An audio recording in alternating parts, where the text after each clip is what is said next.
Hello everyone, আমি Tandra. Welcome back to my another mini blog. তো আজকে সকাল সকাল ঘুম থেকে উঠে পড়েছিলাম। সকাল বললে ভুল হবে, ভোরবেলায় বলতে পারো। ভিডিওটা তোমরা হয়তো বুঝতে পারছো না, বাট বিশ্বাস করবে না কীরকম লেভেলের এখানে কুয়াশা পড়েছিল। এপার ওপার কোনো কিছুই দেখা যাচ্ছিল না। ঠান্ডার মধ্যে কাঁপতে কাঁপতে বেরিয়ে গেছিলাম। অবশ্যই একটা কাজেই গেছিলাম, নয়তো এত সকালবেলা আমার টিকি পাওয়া খুব মুশকিল। তো সেখান থেকে কাজ মিটিয়ে আসার পথে চন্দননগর স্ট্যান্ড, অ্যাজ অলওয়েজ আমার ভীষণ ফেভারিট একটা প্লেস এটা। তো সেখান থেকেই বাড়ি ফিরছিলাম আর দেখলাম এই র্যালিটা বেরিয়েছে। আর খুব আশ্চর্যভাবে এখানে আমার একজন রিলেটিভের সাথে দেখা হয়ে যায়, মানে আমার মাসির ছেলে, তার ওয়াইফ অ্যান্ড তার বেবি, তারা দুজন মিলে এই র্যালিটাতে ওরা পার্টিসিপেট করেছিল। ওদের সামথিং কিছু একটা অনুষ্ঠান ছিল, সেটা রিলেটেডই এটা ছিল। তো যাই হোক, সেখান থেকে বাড়ি ফিরে আজকে রাত্রিবেলা অর্ডার করেছিলাম চাউমিন থেকে।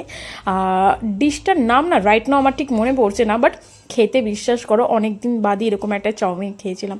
তার সাথে দিয়েছিল এই চপস্টিক। একটু প্র্যাকটিস করছিলাম, কারণ চপস্টিক আমরা জেনারেলি কেউ খেয়ে থাকি না, তো একটু এটা দিয়ে ট্রাই করছিলাম। তো যাই হোক, টেস্টের দিক থেকে বলতে গেলে অসাধারণ ছিল। আর এই দেখো, আমি এখানে কনস্ট্যান্টলি এদিক ওদিক করে ট্রাই করে যাচ্ছিলাম যে ঠিকঠাক আমি ব্যাপারটা করতে পারছি।